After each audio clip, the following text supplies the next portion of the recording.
तो नमस्कार दोस्तों, कैसे हैं आप सभी लोग। तो मैं आ गया हूँ एक नया लेटेस्ट अपडेट और एक नई वीडियो लेकर आप सबके बीच। तो दोस्तों, आज के इस वीडियो में हम एक ऐसा जियोपॉलिटिकल डेवलपमेंट के बारे में बात करने वाले हैं जो सिर्फ न्यूज़ का एक छोटा सा टुकड़ा नहीं है, बल्कि साउथ एशिया के पूरा स्ट्रेटेजिक डायनेमिक्स को समझने के लिए एक इम्पॉर्टेंट केस स्टडी बन चुका है। जी हाँ, बात हो रही है पाकिस्तान के प्राइम मिनिस्टर शहबाज शरीफ की, जिन्होंने रिसेंट मीटिंग में रशियन प्रेसिडेंट व्लादिमीर पुतिन से ये कहा है कि Pakistan respect Russia relations with India. पहली नज़र में लगता है कि ये एक सिंपल डिप्लोमेटिक स्टेटमेंट है, लेकिन अगर इसके पीछे का जियोपॉलिटिकल्स समझे तो ये साउथ एशियन और यूरेशियन पॉलिटिक्स का एक बड़ा रिफ्लेक्शन है। इसीलिए आज हम डिटेल में डिस्कस करेंगे कि ये स्टेटमेंट का मतलब क्या है, इसका इंडिया के लिए क्या रिलेवेंस है, पाकिस्तान के लिए क्या ज़रूरत है, रशिया का स्ट्रैटेजिक पर्सपेक्टिव क्या है और इसका इम्पैक्ट आने वाले दिनों में रीजनल और ग्लोबल पॉलिटिक्स पर कैसे पड़ेगा। ये वीडियो स्टूडेंट्स के लिए स्पेशली इम्पोर्टेंट है क्योंकि इस टॉपिक को करंट अफेयर्स, इंटरनेशनल रिलेशंस और जनरल स्टडीज़ के पर्सपेक्टिव से समझना एग्ज़ाम प्रिपरेशन के लिए बहुत ज़रूरी है। दोस्तों, सबसे पहले थोड़ा बैकग्राउंड समझते हैं। इंडिया और रशिया के रिश्ते कोल्ड वॉर के टाइम से लेकर आज तक काफ़ी स्ट्रॉन्ग रहे हैं। 1971 का Indo Soviet treaty of peace, friendship and cooperation से लेकर डिफेंस सेक्टर में जॉइंट वेंचर्स, एनर्जी डील्स और स्पेस कॉरपोरेशन तक दोनों देशों के टाइज ट्रेडिशनली काफ़ी सॉलिड रहे हैं। रशिया ने इंडिया को कोल्ड वॉर के दौरान एक ट्रस्टेड पार्टनर माना और आज भी इंडिया की डिफेंस इंपोर्ट्स का बड़ा हिस्सा रशिया से आता है। इस वक्त तक S-400 missile defence system, nuclear submarines, BrahMos missile project जैसे डिफेंस कॉर्पोरेशन के एग्जाम्पल इस बात को प्रूव करते हैं कि इंडिया रशिया पार्टनरशिप एक यूनिक और डीप रूटेड रिलेशंस है। अब दूसरी तरफ पाकिस्तान को देखें तो हिस्टोरिकली उसका हमेशा यूनाइटेड स्टेट्स और चाइना की तरफ रहा है। कोल्ड वॉर के दौरान पाकिस्तान एक फ्रंटलाइन एली था अमेरिका का, और अफगानिस्तान वॉर के दौरान CIA और ISI की जॉइंट एक्टिविटीज़ ने पाकिस्तान को वेस्ट के साथ जोड़ा रखा। लेकिन अब जब ग्लोबल जियोपॉलिटिक्स बदल रहा है, पाकिस्तान अपनी फॉरेन पॉलिसी को डाइवर्सिफाई करना चाहता है।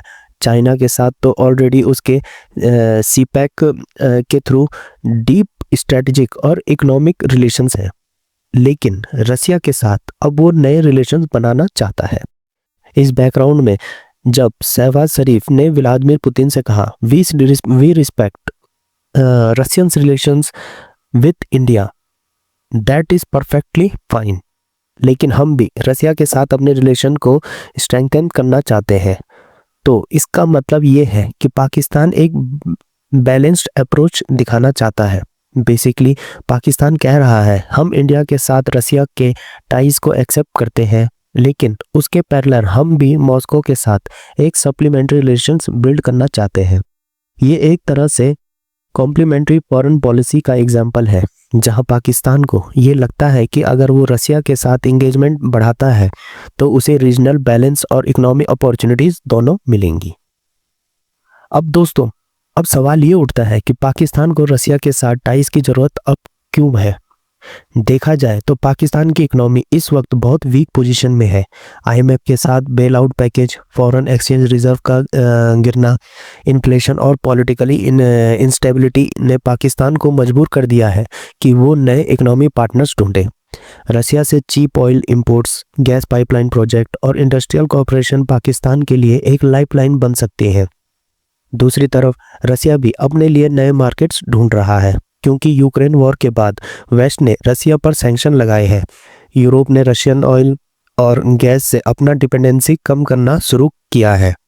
इस वजह से मॉस्को को नए बायर्स चाहिए। यहाँ पाकिस्तान एक पोटेंशियल पार्टनर बन सकता है जो मॉस्को को अपने हाइड्रोकार्बन्स एक्सपोर्ट करने के लिए एक नया मार्केट प्रोवाइड करे। इंडिया के पर्सपेक्टिव से अगर देखा जाए तो शहबाज शरीफ का ये स्टेटमेंट एक डिप्लोमेटिक रिलीफ भी है और एक चैलेंज भी। रिलीफ इसलिए क्योंकि पाकिस्तान ओपनली ये एक्सेप्ट कर रहा है कि रशिया इंडिया टाइज स्ट्रॉन्ग है और उसको उनसे कोई प्रॉब्लम नहीं है। चैलेंज इसीलिए क्योंकि अगर पाकिस्तान रशिया के साथ अपना इक्वेशन इम्प्रूव करता है तो रशिया की साउथ एशिया पॉलिसी में एक नए एंगल का एडिशनल होगा। लेकिन रियलिस्टिकली देखा जाए तो मॉस्को के लिए इंडिया अभी भी प्राइमरी पार्टनर है और पाकिस्तान के साथ रिलेशन एक सप्लीमेंट्री या सेकेंडरी लेवल पर ही रहेगा। इस पूरे इशू में चाइना के एंगल भी समझना जरूरी है। चाइना रसिया के स्ट्रेटेजिकली है और पाकिस्तान के ऑल वेदर फ्रेंड भी है। चाइना चाहता है कि रशिया और पाकिस्तान के टाइज बढ़े क्योंकि उसे सीपैक और बेल्ट एंड रोड इनिशिएटिव के प्रोजेक्ट को और ज़्यादा स्ट्रेटेजिक डेप्थ मिले। अगर रसिया पाकिस्तान के एनर्जी और इंफ्रास्ट्रक्चर सेक्टर में इन्वेस्ट करता है तो डायरेक्टली चाइना को भी बेनिफिट होगा। लेकिन यहाँ एक कॉम्प्लेक्सिटी है। चाइना और इंडिया के बीच बॉर्डर टेंशन और रिवेलरी के बावजूद रसिया दोनों कंट्रीज के साथ रिलेशन मेंटेन करता है। ये एक डिप्लोमेटिक बैलेंसिंग एक्ट है जो मॉस्को के लिए मुश्किल होता जा रहा है। एससीओ के कॉन्टेक्स्ट में भी ये डेवलपमेंट काफ़ी इम्पोर्टेंट है। एससीओ एक यूरेशियन रीजनल ग्रुपिंग है जिसमें चाइना, रशिया, इंडिया और पाकिस्तान सभी मेंबर हैं। इस ग्रुपिंग के through regional security, counter terrorism और इकोनॉमिक कॉरपोरेशन को प्रमोट किया जाता है। शहबाज शरीफ का पुतिन को दिया गया ये स्टेटमेंट एससीओ के मल्टीलेटरल इन्वायरमेंट में आए हैं जहां पाकिस्तान चाहता है कि उसकी पोजीशनिंग पॉजिटिव और कोऑपरेटिव दिखे। स्टूडेंट्स के लिए इम्पोर्टेंट ये है कि एससीओ अब एक ऐसा प्लेटफॉर्म बन गया है जहां राइवल कंट्रीज भी एक टेबल पर आती है और इस वजह से ये फोरम जियोपॉलिटिक्स का एक यूनिक केस स्टडी बन चुका है। अगर हम इम्प्लीकेशंस की बात करें तो पाकिस्तान के लिए रसिया के साथ टाइज स्ट्रेंथन करना एक ज़रूरत भी है और एक रिस्क भी। ज़रूरत इसलिए क्योंकि पाकिस्तान को एनर्जी और इकोनॉमी के लिए नए पार्टनर्स चाहिए। रिस्क इसीलिए क्योंकि अगर पाकिस्तान रसिया से ज़्यादा करीब जाता है तो वेस्ट स्पेशली यूएसए पाकिस्तान पर प्रेशर डाल सकता है। ऑलरेडी यूएस पाकिस्तान रिलेशन काफ़ी कॉम्प्लिकेटेड है और अगर इस्लामाबाद मॉस्को के साथ ज़्यादा अलाइनमेंट शो करता है तो वॉशिंगटन के लिए ये एक नेगेटिव सिग्नल हो सकता है। इंडिया के लिए इसका इम्पैक्ट लिमिटेड रहेगा क्योंकि मॉस्को दिल्ली पार्टनरशिप काफ़ी डीप और टाइम टेस्टेड है। लेकिन एक एंगल ये भी है कि अगर मॉस्को और इस्लामाबाद के टाइज बढ़ते हैं तो वो इंडिया के लिए एक रिमाइंडर होगा जो रसिया के साथ अपने रिश्ते को और डाइवर्सिफाई और मॉडर्नाइज करना जरूरी है। इंडिया ऑलरेडी अपने डिफेंस इंपोर्ट्स को डाइवर्सिफाई कर रहा है। फ्रांस, यूएसए, इजराइल जैसे कंट्रीज से भी एडवांस सिस्टम ले रहा है, लेकिन रसिया का रोल अभी भी क्रूशियल है। ये स्टेटमेंट एक और चीज़ हाईलाइट करता है और वो है जियोपॉलिटिकल प्रोग्राम। पाकिस्तान ये समझ गया है कि इंडिया रसिया के रिलेशन को चैलेंज करना उसके बस की बात नहीं है। इसीलिए उसने एक लाइन चूज़ की, रिस्पेक्ट करो और अपना फ़ायदा निकालो। ये एक तरह का एक्नॉलेजमेंट ऑफ रियलिटी है जो स्टूडेंट्स के लिए एक स्टडी बन सकता है कि डिप्लोमेसी में कैसे स्टेट्स अपने इंटरेस्ट को बैलेंस करते हैं। आखिर में स्टूडेंट्स के लिए ये समझना जरूरी है कि किस तरह से स्टेटमेंट सिर्फ एक न्यूज़ नहीं होती बल्कि फॉरेन पॉलिसी के डीप कैलकुलेशन को रिफ्लेक्ट करते हैं। पाकिस्तान की इकोनॉमी, रसिया के सैंक्शंस के बाद की ज़रूरत, इंडिया रशिया की ट्रेडिशनल दोस्ती और चाइना का पैरेलल रोल, ये सब मिलकर इस स्टेटमेंट को एक जियोपॉलिटिकल सिग्निफिकेंट डेवलपमेंट बनाते हैं।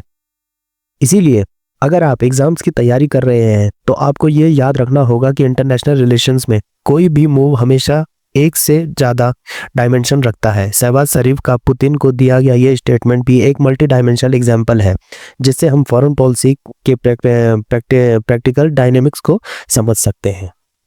तो आप लोगों की क्या राय है मुझे कमेंट पे ज़रूर बताएं। तो दोस्तों मिलता हूँ मैं दोबारा एक नए लेटेस्ट अपडेट और एक नई वीडियो के साथ। तब तक जुड़े रहिए। धन्यवाद।